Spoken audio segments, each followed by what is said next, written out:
ওঠো ওঠো ওঠো রোজাদার, সেহরির হলো সময়, খোলো খোলো দ্বার। বাতাস ডাকে তোমায়, ডেকে যায় তারকারা, আসমানে আছে যত আলোকিত ফেরেশতারা। ওঠো ওঠো ওঠো রোজাদার, সেহরির হলো সময়, খোলো খোলো দ্বার। আসসালামু আলাইকুম ওয়া রাহমাতুল্লাহি ওয়া বারাকাতুহু। আলহামদুলিল্লাহ ওয়াসসালাতু ওয়াসসালামু আলা রাসূলিল্লাহ ওয়া বাদ। দেশ ও বিদেশ থেকে এনটিভির পর্দায় যারা দেখছেন এইচএম স্টিল নিবেদিত বরকতময় সাহারি অনুষ্ঠান শুরুতেই আমি এইচএম এনাবুল হক আপনাদেরকে জানাচ্ছি আন্তরিক মোবারকবাদ এবং শুভেচ্ছা। Powered by Shahjalal Islami bank PLC, co sponsor Al Arafah Islami bank PLC এবং মুসলিম পাঞ্জাবি। প্রিয় দর্শক, অনুষ্ঠানের শুরুতেই আমরা শুনব মহাগ্রন্থ কোরআনুল কারীমের তেলাওয়াত এবং তাফসীর। সেহরির হলো সময়, খোলো খোলো দ্বার। আউযু বিল্লাহি মিনাশ শাইতানির রাজীম।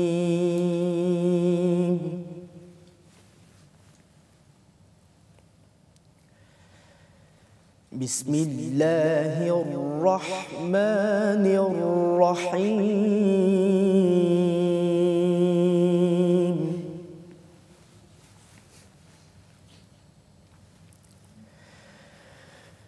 الذين إن مكناهم في الأرض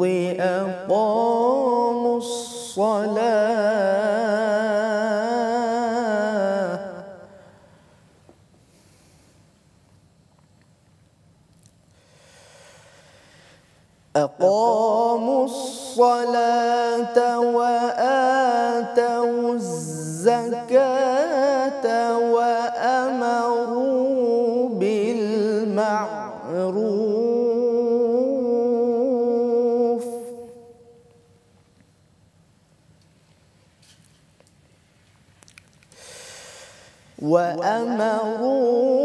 بالمعروف ونهوا عن المنكر ولله عاقبة الأمور.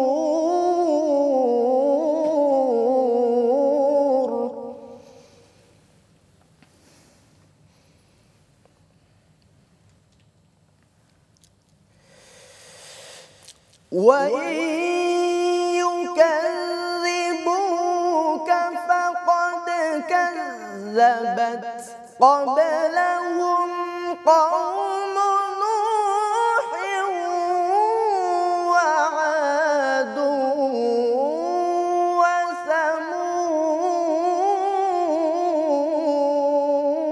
وثمود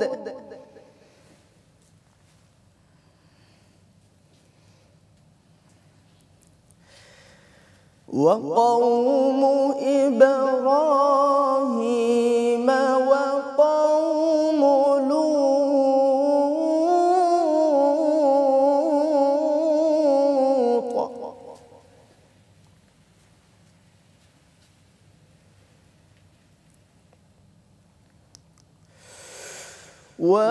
وأصحاب مدين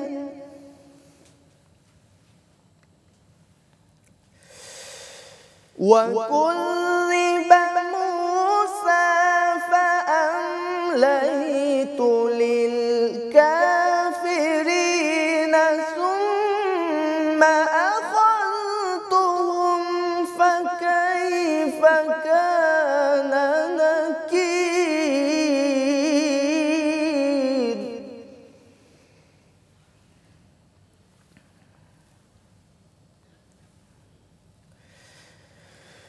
وكذب موسى فأمليت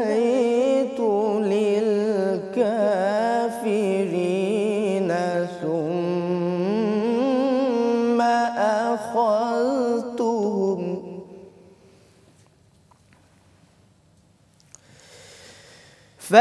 فأمليت للكافرين الكافرين ثم أخذتهم فكيف كان نكير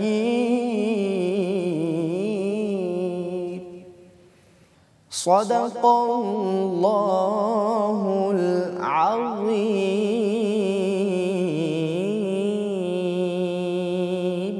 সাহরির হলো সময়, খোলো খোলো দ্বার।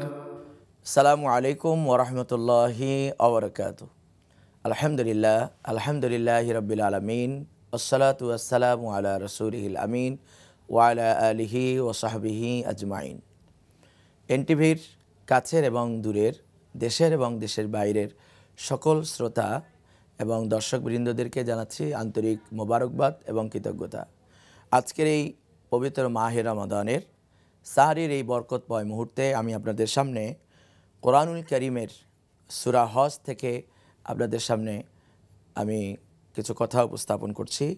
আল্লাহ তাআলা আমাকে এবং আমাদের সবাইকে যেন কথাগুলো থেকে উপকৃত হয়ে দুনিয়া এবং আখিরাতে আল্লাহ তাআলা যেন আমাদেরকে বাস্তবায়ন করার তৌফিক দান করুন, আমরা বলি আমিন। সম্মানিত প্রিয় দর্শক শ্রোতা, মহাগ্রন্থ কালামে হাকিমের আল্লাহ রাব্বুল আলামিন সূরা হজে অত্যন্ত চমৎকারভাবে আমাদের জন্য কিছু নির্দেশনা দিয়েছেন। ৪১ নম্বর আয়াতে আল্লাহ তাআলা বলছেন যে আল্লাযীনা ইম্মাক্কান্নাহুম ফিল আরদ। সূরা হজ আয়াত নম্বর ৪১। আল্লাহ তাআলা বলছেন যে আমি যখন কোনো ব্যক্তি কিংবা দল, কোনো গোষ্ঠীকে জমিনে ক্ষমতা দেই, অর্থাৎ রাষ্ট্রীয় ক্ষমতা দেই, আল্লাযীনা ইম্মাক্কান্নাহুম ফিল আরদ, জমিনে যখন কেউ রাষ্ট্রীয় ক্ষমতা পায়, অর্থাৎ রাষ্ট্রীয় ক্ষমতায় অধিষ্ঠিত যারা হয়, তাদের দায়িত্ব হচ্ছে, তাদের কর্তব্য হচ্ছে, এই দায়িত্বটা আল্লাহ তাআলা আমাদেরকে দিচ্ছেন, যিনি আমাদের রব, যিনি আমাদের খালিক, যিনি আমাদের স্রষ্টা, যিনি আমাদেরকে সৃষ্টি করেছেন অত্যন্ত চমৎকারভাবে, এবং আমাদের এই সুন্দরভাবে সৃষ্টি করার পেছনে মানুষের কোনো হাত নেই, এমনকি আমাদের পিতামাতারও হাত নেই। যিনি মায়ের গর্ভের মধ্যে আল্লাহ তাআলা চমৎকার করে আমাদেরকে সৃষ্টি করেছেন, সে আল্লাহ রাব্বুল আলামিন আমাদেরকে দায়িত্ব দিচ্ছেন, এবং তিনি দায়িত্বের একমাত্র হকদার, তিনি নির্দেশ দেওয়ার একমাত্র হকদার, তিনিই পারেন আমাদেরকে নির্দেশ দিতে। কারণ যেহেতু তিনি আমাদের রিজিক দিয়েছেন, আমাদেরকে সৃষ্টি করেছেন, আমাদের জন্ম এবং মৃত্যু তার হাতে, সুতরাং তিনি আমাদেরকে দায়িত্ব দিচ্ছেন যে তোমরা যদি রাষ্ট্রীয় ক্ষমতা পাও, আল্লাযীনা ইম্মাক্কান্নাহুম ফিল আরদ, জমিনে যদি তোমাদের হাতে রাষ্ট্রীয় ক্ষমতা আসে, তাহলে তোমরা 4টি কাজ করবে। 1 নম্বর হচ্ছে আকামুস সালাহ, নামাজ কায়েম করবে। এই নামাজ হচ্ছে সর্বস্তরে নামাজ কায়েম করা। ওয়াতুজ যাকা, এবং অর্থনৈতিক ব্যবস্থার মধ্যে, রাষ্ট্রীয় ব্যবস্থাপনার মধ্যে যাকাতকে নিয়ে আসা, অর্থাৎ যাকাত আদায় করা। ওয়ামারু বিল মারুফ, সৎ কাজের আদেশ। ওয়ানাহু আনিল মুনকার, এবং অসৎ কাজ থেকে মানুষকে বিরত রাখা। ওয়ালিল্লাহি আকিবাতুল উমুর, আর আল্লাহ তাআলা হচ্ছেন সকল বিষয়ের, মানুষের ব্যাপারে যত ফয়সালা রয়েছে সকল ফয়সালা আল্লাহ তাআলার উপরে বর্তায়। সম্মানিত প্রিয় দর্শক শ্রোতা, সূরা হজ, এই সূরাটি কেউ কেউ বলেছেন সূরাটি মাক্কি, আবার কেউ বলেছেন মাদানী, তবে বেশিরভাগ মুফাসসিরিন ইকরাম সূরাটিকে মাদানী সূরা হিসাবে আখ্যায়িত করেছেন। এ ব্যাপারে সমাধান হচ্ছে আল্লাহ রাসূল সাল্লাল্লাহু আলাইহি ওয়াসাল্লামের উপরে এই সূরাটি নাজিল হয়েছিল মাক্কি জীবনের শেষ দিকে এবং মাদানী জীবনের শুরুর দিকে। আমরা যদি এভাবে চিন্তা করি তাহলে আর কোনো সমস্যা থাকে না। হযরত ওসমান রাদিয়াল্লাহু তাআলা আনহু তিনি বলেছেন যে এই সূরাটি আমাদের জন্য নাজিল হয়েছে। হযরত ওসমান রাদিয়াল্লাহু তাআলা আনহু, আমরা সকলে জানি যে ওসমান রাদিয়াল্লাহু তাআলা আনহু সহ বেশ কিছু সাহাবীকে আল্লাহ রাসূল সাল্লাল্লাহু আলাইহি ওয়াসাল্লাম আবিসিনিয়ায় হিজরত করার জন্য পাঠিয়ে দিয়েছেন। হযরত ওসমান রাদিয়াল্লাহু তাআলা আনহু ছিলেন সেই গ্রুপের দায়িত্বশীল, সেই গ্রুপের নেতা। হযরত ওসমান রাদিয়াল্লাহু তাআলা তিনি বলছিলেন যে যখন আমাদেরকে অন্যায়ভাবে দেশ থেকে বের করে দেওয়া হয়েছিল, এর পরবর্তীতে আল্লাহ তাআলা আমাদেরকে দয়া করে আবার একটি রাষ্ট্র ক্ষমতা আমাদের হাতে দিয়েছেন, তখন আল্লাহ তাআলা এই আয়াতটি নাজিল করেছিলেন যে তোমাদের হাতে যদি রাষ্ট্র ক্ষমতা আছে তাহলে তোমরা 4টা কাজ করবে। একটি হচ্ছে জনগণের নৈতিক চরিত্র সুন্দর করার জন্য সালাত কায়েম করা সর্বস্তরে, একেবারেই আমাদের দেশের ক্ষুদ্র থেকে বৃহত্তর অঙ্গন পর্যন্ত সবগুলো অঙ্গনে সালাত কায়েম করা। এটা সারা পৃথিবীতে সালাত কায়েম করার ব্যাপারে বলা হয়েছে। আল্লাযীনা ইম্মাক্কান্নাহুম ফিল আরদি আকামুস সালাহ ওয়া আতাউয যাকাহ, অর্থনৈতিক ব্যবস্থাকে একটি চমৎকার একটি সুষম বন্টন যেখানে প্রতিষ্ঠা করা সম্ভব, সারা পৃথিবীব্যাপী আজকে সুদভিত্তিক অর্থ ব্যবস্থা চালু রয়েছে। আমরা যদি একটু লক্ষ্য করি, সুদের কারণে আজকে ধনী ধনী হচ্ছে, ধনীরা আরও ধনী হচ্ছে, আর গরিবরা ধীরে ধীরে পথে বসে যাচ্ছে। গরিবরা তাদের বিপদের মুহূর্তে লোন গ্রহণ করে, ঋণ গ্রহণ করে সুদের মাধ্যমে। যখন তারা সুদ পরিশোধ করতে যায়, ঋণ পরিশোধ করতে যায়, তখন তাদের টিনের চালার পর্যন্ত খুলে দিয়ে আসতে হয়, এমন দৃষ্টান্ত পর্যন্ত বাংলাদেশে রয়েছে। তো সুদ হচ্ছে একটা ঘৃণ্য, একটি বড় ধরনের অপরাধের নাম।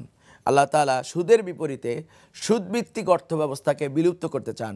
মানুষের মধ্যে অর্থনৈতিক সাম্য, সমতা, আজকে পৃথিবীতে যতগুলো মতবাদ রয়েছে, ডক্ট্রিন রয়েছে, ইসলাম রয়েছে, তারা মানুষের মধ্যে ন্যায় এবং ইনসাফ কায়েম করতে চায় মানবরচিত মতবাদের মাধ্যমে, অথচ এটা অসম্ভব। আল্লাহ প্রদত্ত মতবাদ হচ্ছে ইসলাম, আর ইসলামের সবথেকে মানুষের মৌলিক চাহিদা পূরণ করা খাদ্য, খাবার হচ্ছে মানুষের জীবনের সবথেকে প্রয়োজনীয় একটা বিষয়।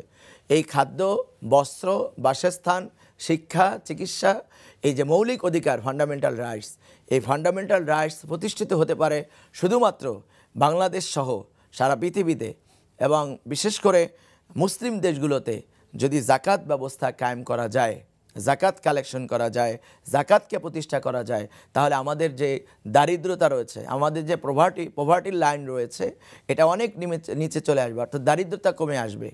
দারিদ্রতা একেবারেই শূন্যের কোটায় চলে আসতে পারে যদি আমরা রাষ্ট্রীয়ভাবে জাকাত আদায় করতে পারি। আমাদের দেশের অনেক ভিআইপি আছেন, সিআইপি আছেন, যারা কোটি কোটি টাকা যাদের জাকাত হয়, এই জাকাতগুলো যদি আমরা সঠিকভাবে রাষ্ট্রীয় ব্যবস্থাপনার মাধ্যমে যদি আদায় করতে পারি, তাহলে উইদিন শর্ট টাইম আমার মনে হয় যে অল্প সময়ের ব্যবধানে বাংলাদেশে একটি সুন্দর, একটি চমৎকার অর্থনৈতিক ব্যবস্থাপনায় নিজেদেরকে এনে দাঁড় করাতে সক্ষম হবে। প্রিয় দর্শক শ্রোতা, এরপর আল্লাহ তাআলা বলছেন ৩ নম্বর কর্মসূচি হলো ওয়ামারু বিল মারুফ, সৎ কাজের আদেশ দেওয়া। এখানে এই সৎ কাজের ব্যাখ্যা হচ্ছে মানুষের জন্য যত ধরনের কল্যাণকর ব্যবস্থাপনা রয়েছে, সমস্ত কল্যাণকর ব্যবস্থাপনাগুলো রাষ্ট্র নিশ্চিত করবে, রাষ্ট্র কনফার্ম করবে, রাষ্ট্র মানুষের অধিকার নিশ্চিত করবে, রাষ্ট্র মানুষের নিরাপত্তা নিশ্চিত করবে, আইন শৃঙ্খলার উন্নতি করবে, রাষ্ট্র মানুষের সুদ, ঘুষ, অন্যায়, অপরাধ, চুরি, ডাকাতি এবং জেনা, ব্যভিচার থেকে নিয়ে শুরু করে যত ধরনের অন্যায় অপকর্ম আছে, এই অপকর্মগুলোর যেখানে ছিদ্রগুলো আছে, সেই ছিদ্রগুলো বন্ধ করার জন্য রাষ্ট্র অগ্রণী ভূমিকা পালন করবে। আল্লাহ তাআলা এই দায়িত্ব রাষ্ট্রকে দিয়েছেন। আজকে আমরা যদি আমাদের দেশের দিকে তাকাই, আমাদের দেশের অন্যতম একটা সামাজিক এবং রাষ্ট্রীয় সমস্যা হচ্ছে মাদক। এই মাদক যদি আমরা দূর করতে চাই, তাহলে মাদকের যে চোরাচালান রয়েছে এটাকে বন্ধ করতে হবে, এবং আমাদের বর্ডারগুলোকে সম্পূর্ণ প্রোটেকশন দিয়ে কোনোভাবেই যেন দেশে মাদক প্রবেশ করতে না পারে। আজকে আমরা মাহে রমাদান পেয়েছি, আজকে আমরা যদি পত্রপত্রিকা দেখি তাহলে আমরা দেখতে পাবো যে বাজারের অবস্থা অত্যন্ত নাজুক, অত্যন্ত করুণ। নিম্ন শ্রেণীর মানুষ যারা দিনে আনে দিনে খায়, তারা ন্যূনতম একটু খেজুর কিনে খাওয়া তাদের জন্য কঠিন হয়ে গেছে, একটু ইফতার কিনে খাওয়া তাদের জন্য এখন কঠিন হয়েছে। তার কারণ হলো মুনাফাখোর যারা মজুদদারি ব্যবসা যারা করেছে, যারা এই মজুদদারি ব্যবসা যারা করে, তাদেরকে প্রতিহত করতে পারে একমাত্র সরকারই পারে তাদেরকে নিয়ন্ত্রণ করতে। এই মজুদদারদেরকে যদি নিয়ন্ত্রণ করা যেত, তাহলে আমাদের এই মাহে রমাদানে পৃথিবীর বিভিন্ন দেশগুলোতে আমরা দেখি মাহে রমজান আসলে যখন তাদের দ্রব্যমূল্য কমে যায়, আর আমাদের দেশে এটা অত্যন্ত আপত্তিকর একটা বিষয়, অত্যন্ত কষ্টের একটা বিষয়। সেখানে আমাদের দেশের কিছু অসাধু ব্যবসায়ী যাদের মাথায় টুপিও আছে, যারা তারাবির নামাজের সামনের কাতারে দাঁড়ায়, রোজাও রাখে, কিন্তু তারা অসাধু ব্যবসায়ী, তারা জিনিসপত্রের দাম বাড়িয়ে দিয়ে মানুষকে কষ্ট দেয়। এই জাতীয় কষ্টগুলো যাতে তারা না দিতে পারে, এজন্য আল্লাহ তাআলা সরকারকে দায়িত্ব দিয়েছেন ওয়ামারু বিল মারুফ, সৎ কাজের আদেশ, অসৎ কাজের নিষেধ একমাত্র তোমাদের করতে হবে। ওয়ালিল্লাহি আকিবাতুল উমুর। আর আল্লাহ তাআলা বলছেন যে এই 4টা কাজ যদি তোমরা করো, তাহলে তোমাদের ভালো পরিণতি এটা তোমাদের জন্য থাকবে। তোমাদের জন্য পরিণতি যেটা আসবে সেটা যদি ভালো হয় আল্লাহ তাআলা তোমাদেরকে সেই পরিণতি দিবেন। আর তোমাদের কৃতকর্মের কারণে পরিণতি যদি খারাপ হয় আল্লাহ তাআলার পক্ষ থেকে সেই পরিণতিটা খারাপই আসবে। ওয়ালিল্লাহি আকিবাতুল উমুর, এই ভালো পরিণতি এবং খারাপ পরিণতির ফয়সালা আল্লাহ রাব্বুল আলামিনের কাছে। এরপর আল্লাহ তাআলা চমৎকার করে পরের আয়াতে বলেছেন, ওয়াইউকাযযিবুকা, হে রাসূল আপনাকে যারা মিথ্যা আরোপ করে, আপনাকে যারা আপনার দাওয়াতকে যারা মিথ্যা বলে চালিয়ে দেয়, ফাকাদ কাযযাবাত ক্বাবলাহুম, আপনি এটা ভাববেন না এটা আপনার জন্য নতুন, বরং নতুন নয়, এরকমের নবী রাসূল হিসাবে আমি ইতিপূর্বে যাদেরকে আমি পাঠিয়েছি সবাইকেই মিথ্যা আরোপ করা হয়েছে।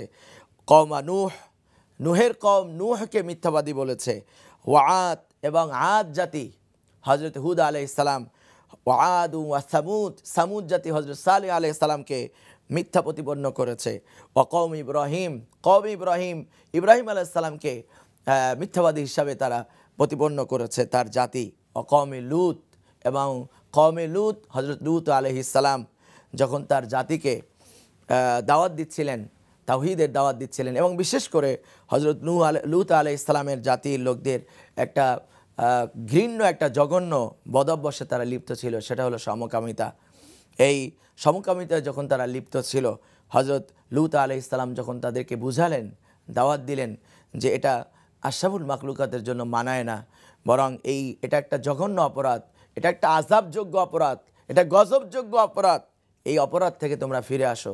কিন্তু লূত আলাইহিস সালামের জাতির লোকেরা বলল যে না, তুমি মিথ্যা কথা বলছো, আযাবের কথা বলছো, এটা তো একটা ভুয়া কথা, এগুলো তো আমরা বিশ্বাস করি না, আমাদের সক্ষমতা আছে, আমাদের ক্ষমতা আছে, আমরা এই ক্ষমতার বলে পৃথিবীতে টিকে থাকবো। হযরত লূত আলাইহিস সালাম তাদেরকে বুঝালেন, হাজারো বুঝালেন, কিন্তু তারা বুঝলো না। পরিস্থিতিতে কি হলো, আল্লাহ তাআলা তাদের ব্যাপারে গজব দিলেন। সেই গজবটা এমন গজব, আল্লাহ তাআলা পুরো জমিনকে উল্টায়ে দিলেন, উল্টায়ে দিয়ে সেই সমকামী লোকদেরকে পৃথিবী থেকে নিশ্চিহ্ন করে গজব দিয়ে ধ্বংস করে দিলেন।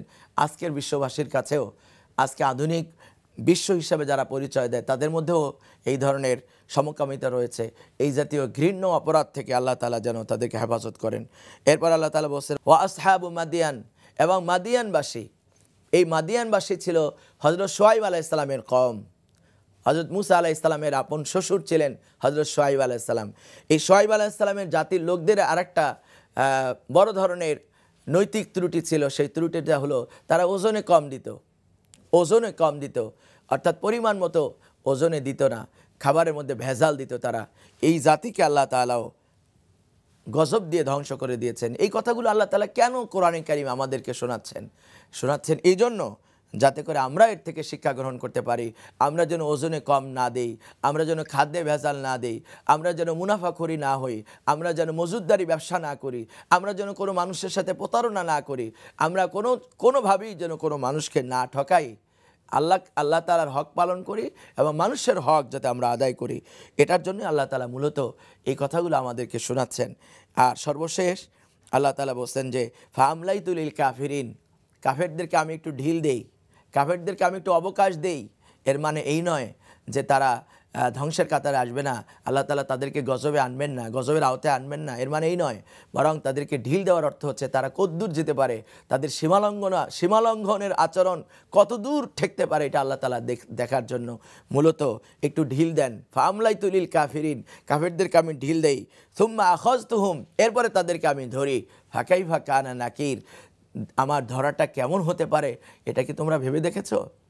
সম্মানিত ভাইরা, সম্মানিত দেশবাসী, আমরা এই কোরআনের সূরা হজের 41 থেকে 44 নম্বর আয়াতের যে কথাগুলো আমরা শুনলাম, আমরা চাই রাষ্ট্রীয়ভাবে নামাজ কায়েম হোক, যাকাত আদায় হোক, সৎ কাজের আদেশ এবং অসৎ কাজের নিষেধ, এর মাধ্যমে আমরা যেন আমাদের দেশকে সুখী সমৃদ্ধশালী একটা দেশ হিসাবে আমরা যেন তৈরি করতে পারি। আল্লাহ তাআলা কাছে সেই আশা এবং আকাঙ্ক্ষা ব্যক্ত করে সাহারির আজকের এই প্রোগ্রাম শেষ করছি। আসসালামু আলাইকুম রাহমাতুল্লাহি ওয়া বারাকাতুহু। দর্শক, অনুষ্ঠানের পর্যায়ে রয়েছে বিষয়ভিত্তিক আলোচনা, বদরের শিক্ষায় উজ্জীবিত হওয়া। বদর মানেই হচ্ছে মুসলমানদের অনুপ্রেরণার একটি জায়গা। বদর যদি অনুষ্ঠিত না হতো তাহলে মুসলমান আজকে না জানি কোথায় থাকতো, ইসলামের বিজয় আজকে হয়তো কোন পর্যায়ে থাকতো। বদর থেকেই ইসলামের বিজয় শুরু হয়েছে। এই বিষয়ের উপর আমরা আজকে আলোচনা শুনব। আমাদের আলোচনা করার জন্য স্টুডিওতে দুজন স্বনামধন্য বিজ্ঞ আলেমে দ্বীনকে মেহমান হিসাবে আমন্ত্রণ জানিয়েছি। আসুন আমাদের মেহমানদ্বয়ের সাথে প্রথমেই আপনাদেরকে পরিচয় করিয়ে নিচ্ছি। প্রথমেই আমার ডান দিক থেকে রয়েছেন বিশিষ্ট ইসলামী চিন্তাবিদ, উদীয়মান স্কলার জনাব হাফেজ মাওলানা ইয়াহিয়া তাকি। আসসালামু আলাইকুম ওয়া রাহমাতুল্লাহি ওয়া বারাকাতুহু। এরপরে রয়েছেন আর একজন বিজ্ঞ আলেমে দ্বীন জনাব মাওলানা মুফতি গোলাম কবির আজহারি। আসসালামু আলাইকুম ওয়া রাহমাতুল্লাহি ওয়া বারাকাতুহু। প্রিয় দর্শক, বিষয়ের উপর আলোচনা শোনার জন্য আমরা সরাসরি আমাদের আলোচকদের কাছে চলে যাচ্ছি। প্রিয় ভাই, বদরের শিক্ষায় উজ্জীবিত হওয়া মানে বদরই হচ্ছে মুসলমানদের অনুপ্রেরণার মূল জায়গা, ইসলামী চেতনার মূল জায়গা এবং মুসলমানদের বিজয়ের সূচনা, ইসলামের বিজয়ের সূচনা এবং বিশ্বনবীর সর্বপ্রথম মুসলমানদের কাফেরদের বিরুদ্ধে সর্বপ্রথম যুদ্ধ এবং বদরকে ঘিরেই রয়েছে আল্লাহ পাকের সরাসরি মদদ, সাহায্য তাদের আল্লাহর ফেরেশতাদের মাধ্যমে। এ বিষয়ে আপনি দর্শকদের জন্য যদি আলোচনা করেন। আলহামদুলিল্লাহ রাব্বিল আলামিন ওয়াসসালাতু ওয়াসসালামু আলা সাইয়্যিদিনা আশরাফিল আম্বিয়া ওয়াল মুরসালিন। আলহামদুলিল্লাহ, সমসাময়িক এবং অত্যন্ত চমৎকার একটি বিষয়ে জানতে চাওয়া হয়েছে, সেটি হচ্ছে বদরের শিক্ষায় উজ্জীবিত হওয়া। আসলে রমাদানুল মুবারক চলছে। রমাদানুল মুবারক যখন আসে তখন বদরের ইতিহাস বারবার আমাদেরকে মনে করিয়ে দেয়, কারণ রমাদানুল মুবারকের 17তম রমাদানে বদরের ঐতিহাসিক এই যুদ্ধটি সংঘটিত হয়েছিল। বদর হচ্ছে আমাদের অনুপ্রেরণার একটা জায়গা।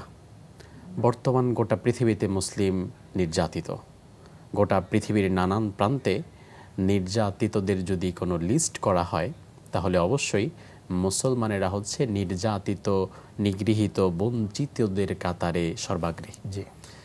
তবে দিন শেষে আমরা আশাহত হয়ে যাই না, কারণ আল্লাহ সুবহানাহু ওয়া তাআলা আমাদেরকে বিজয় দান করবেন, যেমনটি বদরের ময়দানে আল্লাহ সুবহানাহু ওয়া তাআলা বিজয় দান করে আমাদেরকে দেখিয়ে দিয়েছিলেন।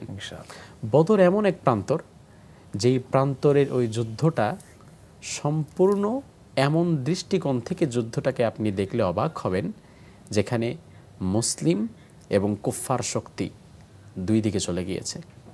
গুটি কয়েক মুসলিমদের নিয়ে রাসূল সাল্লাল্লাহু আলাইহি ওয়াসাল্লাম চলে এসেছেন বদরের প্রান্তরে, অন্যদিকে কুফফার মুশরিকিনদের বিরাট একটি কাফেলা এবং প্রত্যেকেই সশস্ত্র। আর মুসলিমদের মধ্য থেকে যারা এসেছিলেন তারা সশস্ত্র খুবই কম, অধিকাংশ নিরস্ত্র এবং যুদ্ধের ট্রেনিংটুকুও ছিল না।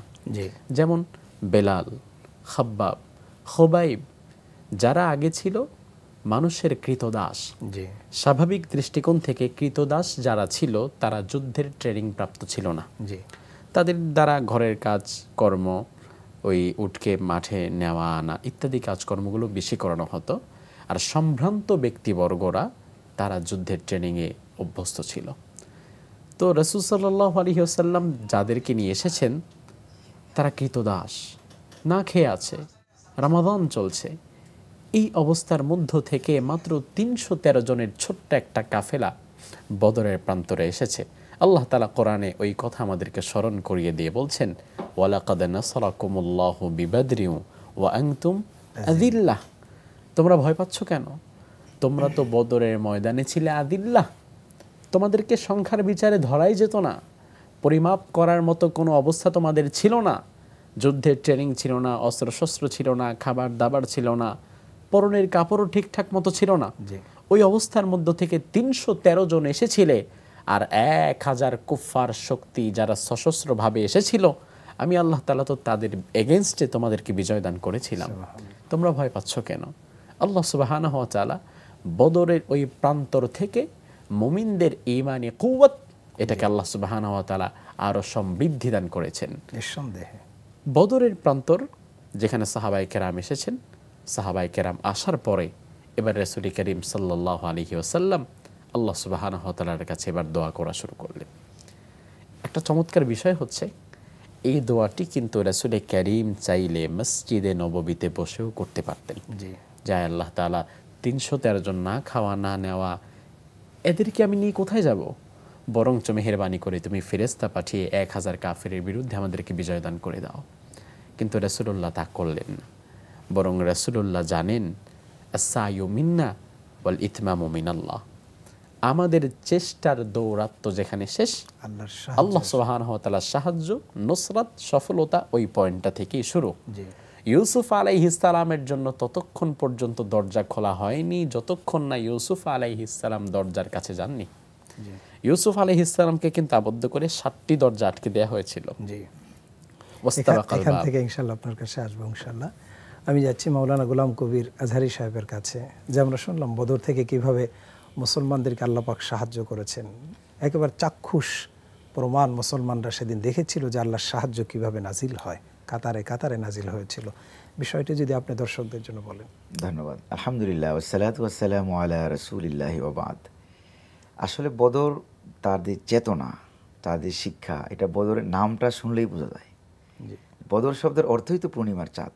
সেখান থেকে ইসলামের পূর্ণিমা, ইসলামের বিজয়, ইসলামের আলোকসজ্জা, ইসলামের অগ্নিস্ফুলিঙ্গ সেখান থেকে শুরু হয়েছিল।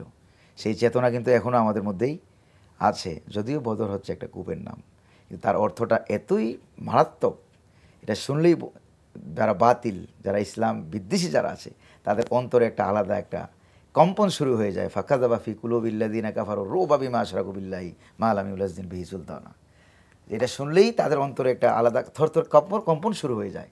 যেখানে আল্লাহ সুবহানাহু ওয়া তাআলা শুধু বদরের যুদ্ধ সম্পর্কে কুরআনুল কারীমে 9টি সূরায় একাধারে আল্লাহ সুবহানাহু ওয়া তাআলা আলোচনা করেছেন। বলতে সূরা আলী ইমরান, সূরা নিসা, সূরা আনফাল, সূরা ইব্রাহিম, সূরা দুখান, সূরা মুজাম্মিল, সূরা মুজাদালা সহ এরকম 9টি সূরায় আল্লাহ সুবহানাহু ওয়া তাআলা বদরের যুদ্ধ সম্পর্কে আলোচনা করেছেন। আল্লাহ সুবহানাহু ওয়া তাআলা কুরআনুল কারীমে বলছেন যে বিখামসাতি আলাফিম মিনাল মালাইকাতি মুসাউমিন, আমি ফেরেশতাদের মধ্য থেকে বাছাই করা এবং যাচাই করা, বাছাই করা, পরীক্ষিত এরকম 5000 ফেরেশতা দিয়ে আমি তোমাদেরকে সাহায্য করব, সহযোগিতা করব। পরবর্তীতে কাফের বেদিনেরা জিজ্ঞেস করেছিলেন যে তোমাদের মধ্যে সাদা জুব্বাওয়ালা, সাদা পাগড়িওয়ালা সেই লোকগুলি তোমাদের মধ্যে দেখি না, সেগুলি আজকে কোথায়? ফিজায়ে বদরে পয়দা গুন ফেরেশতে তেরি নুসরত কো উতর সকতে গর্দু সে কাদারে আন্দার কাদারে আবদি। আল্লামা ইকবাল যথাযথই বলেছিলেন যে আল্লাহ পাকের ইমানদার বান্দাদের ফাঁকে ফাঁকে আল্লাহ সুবহানাহু ওয়া তাআলা কাতারে কাতারে ফেরেশতা দিয়ে আল্লাহ সুবহানাহু ওয়া তাআলা সাহায্য করেছিলেন, সহযোগিতা করেছিলেন।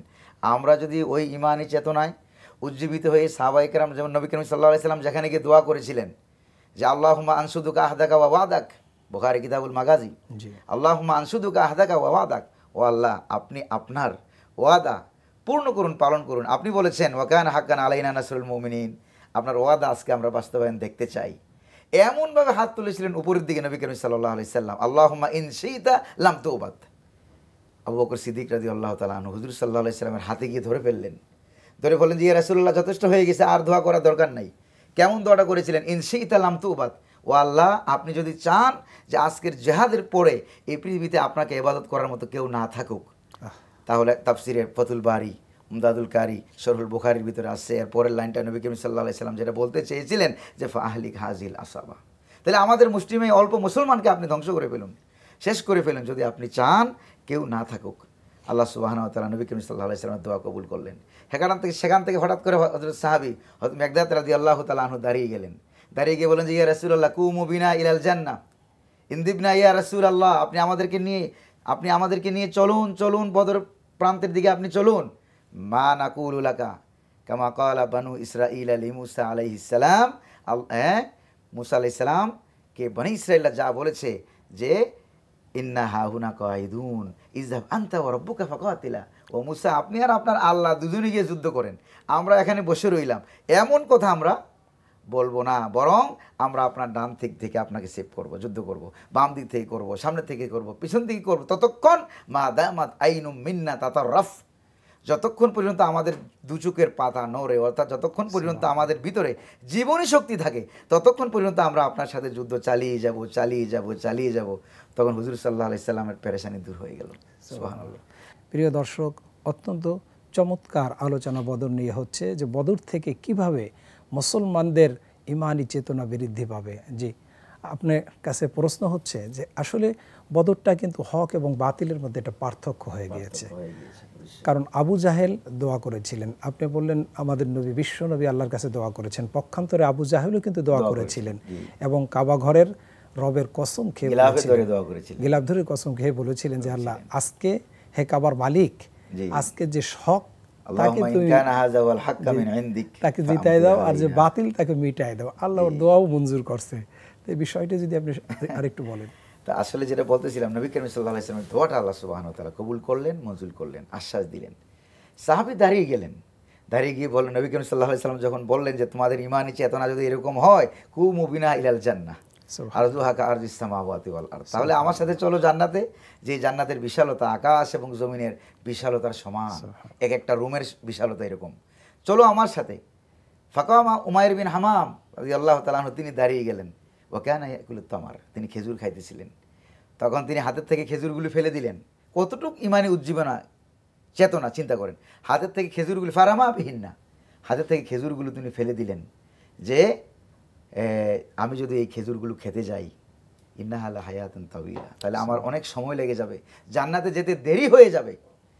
এরকমভাবে সাহাবায়ে কেরাম বদরের প্রান্তরের দিকে চললেন। আর ওইদিকে মিস্টার আবু জাহেল এবং তার সঙ্গপাঙ্গ যারা ছিল, আবু লাহাব, উতবা, সাইবা, ওলীদ ইবনে মুগিরা, উকবা ইবনে আবি মুঈত, এর গোষ্ঠীরা, তাদের 14 জন বড় বড় নেতা ছিল, এরা সহ কাবা শরীফের গিলাফে ধরে দোয়া করতেছে। তো মজার ব্যাপার হলো এই যে কাফেরদের দোয়াটাও আল্লাহ তাআলা কবুল করেছেন। কীরকম দোয়াটা দেখেন, তারা করতেছিল, আল্লাহ পাক এই দোয়াটাও উঠিয়ে দিলেন কোরআনুল কারীমে, আল্লাহুম্মা ইন কানা হাযা হুয়াল হাক্কা মিন ইনদিক ফাআমতির আলাইনা হিজারাতাম মিনাস সামা আও ইতিনা বিআযাবিন আলীম। কিরকম আত্মঘাতী দোয়া দেখেন, এরকম দোয়া মানুষে করে।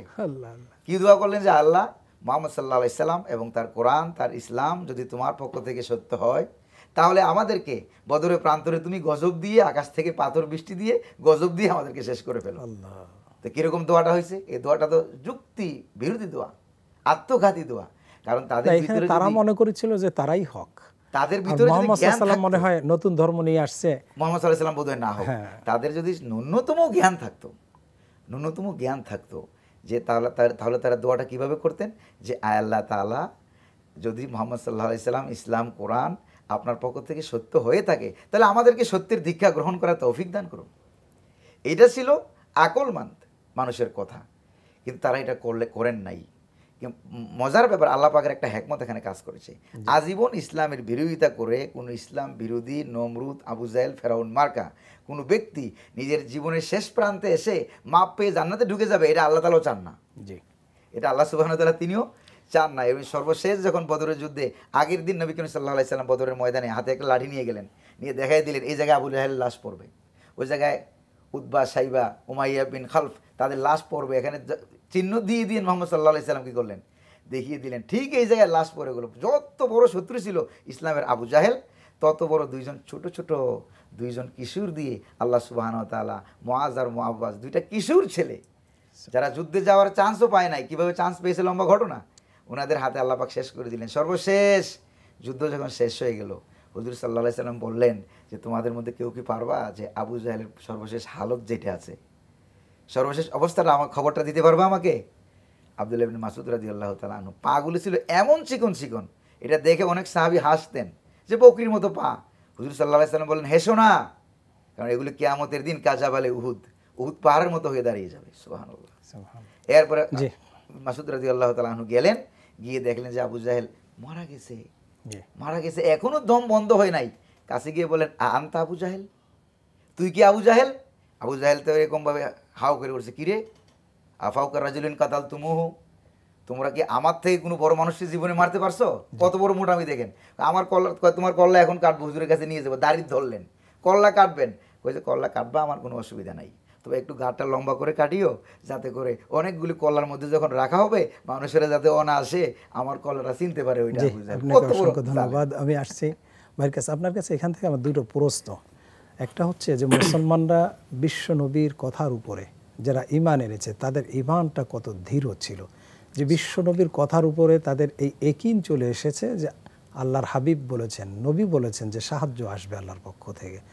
এবং নবী করিম সাল্লাল্লাহু আলাইহি ওয়াসাল্লাম আগের দিনে যে বললেন যে কাফেরদের কবরগুলি দেখিয়ে দিয়েছেন, এই যে আত্মবিশ্বাস তৈরি হয়েছিল, এই ঈমানের জায়গাটা পোক্ত হওয়া মুসলমানদের জন্য একটি বিষয়। আরেকটি প্রশ্ন হচ্ছে যে আজকের যুগেও কিন্তু যারা কুফরি শক্তি সংখ্যায় বেশি হওয়ার কারণে যারা হক তাদেরকে মনে করে যে এরা মনে হয় বাতিল, তারাও কিন্তু আজকেও কিন্তু এই চরিত্রটা আছে। এই দুটি বিষয় নিয়ে আপনি দর্শকদের জন্য কি বলবেন?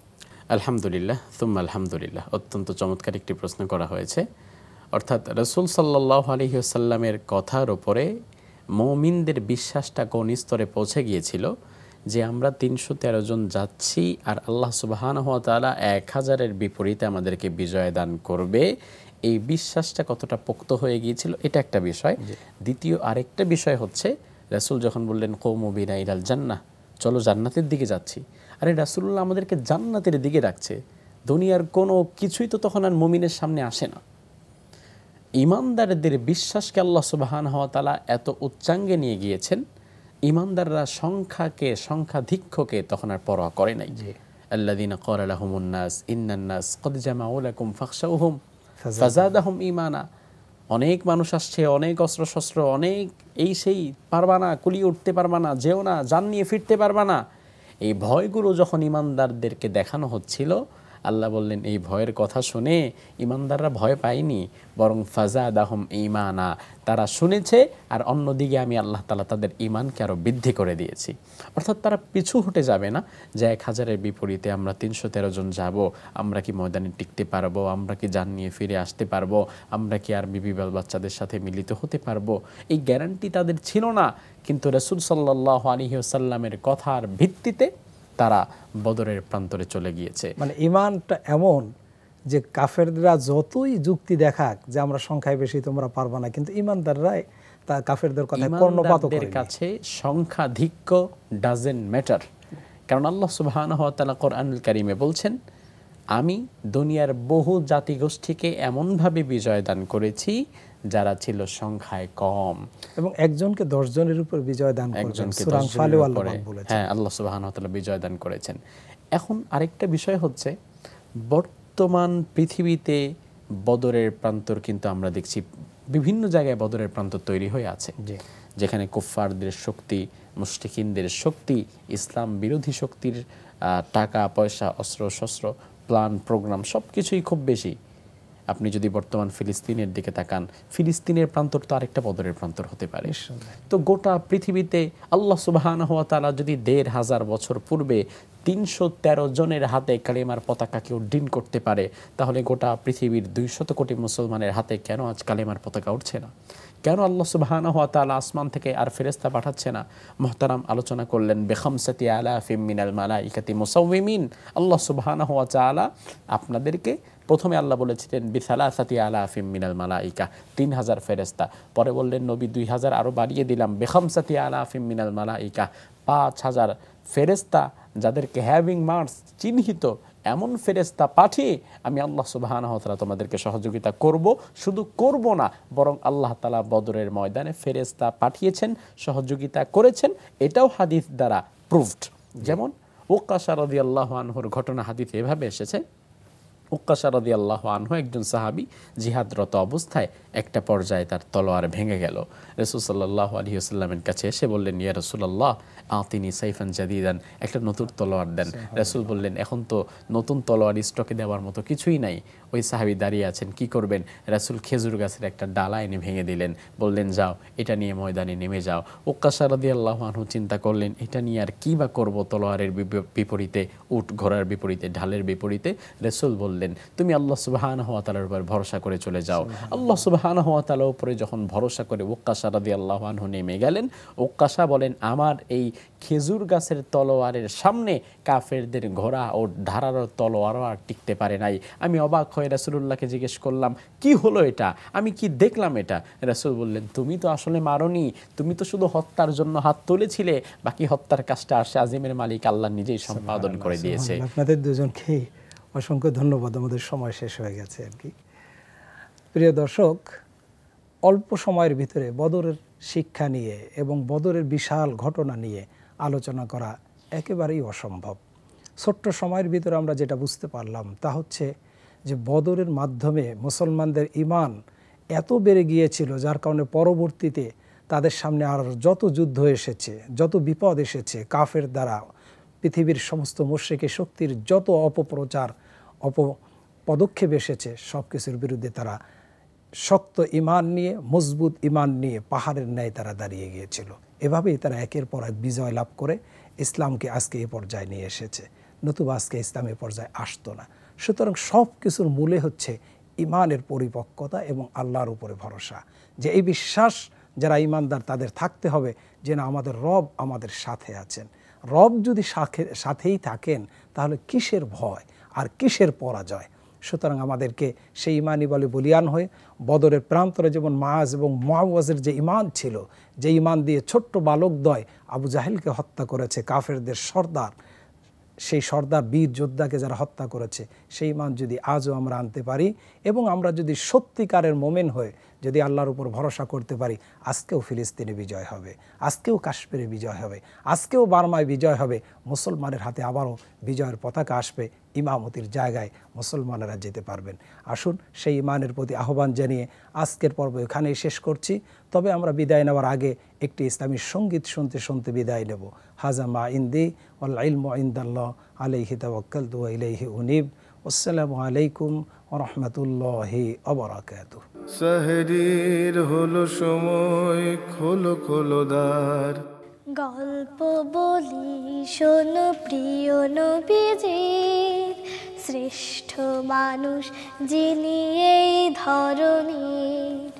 গল্প বলি শোনো প্রিয় নবীজির, শ্রেষ্ঠ মানুষ যিনি এই ধরনীর। ছোটদের দেখে তিনি মিষ্টি হেসে সালাম দিতে নাগে ভালোবেসে। চোখ দুটি ছিল তার শান্তির নীর, চোখ দুটি ছিল তার শান্তির নীর। পরম ঠিকানা যেন গরিব দুঃখী। গল্প বলি শোনো প্রিয় নবীজির, শ্রেষ্ঠ মানুষ যিনি এই ধরনীর। যাদের ছিল না কোনো সহায় স্বজন, তাদের ছিলেন তিনি বড় আপন। যাদের ছিল না কোনো সহায় স্বজন, তাদের ছিলেন তিনি বড় আপন।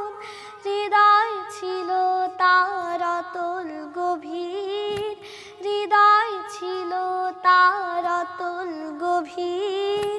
পরের ব্যথাতে তিনি সদাই অধীর। গল্প বলি শোনো প্রিয় নবীজির, শ্রেষ্ঠ মানুষ যিনি এই ধরনীর। শ্রেষ্ঠ মানুষ যিনি এই ধরনীর, শ্রেষ্ঠ মানুষ যিনি এই ধরনীর।